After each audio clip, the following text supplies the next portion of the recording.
پٹھان حج کر کے آیا اور سیدھا محلے کی دکان پر گیا اور بولا میرا کھاتا نکالو۔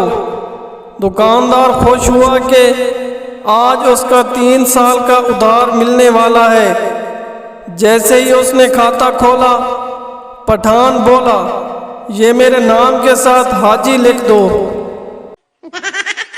پٹھان نے سب کو چیلنج کیا کہ وہ مینار پاکستان کو اپنے سر پر اٹھا کر پشاور لے جا سکتا ہے۔ ہزاروں لوگ دیکھنے کے لیے اکٹھے ہو گئے۔ پٹھان نے سب سے کہا بس تم لوگ اسے اٹھا کر میرے سر پر رکھ دو۔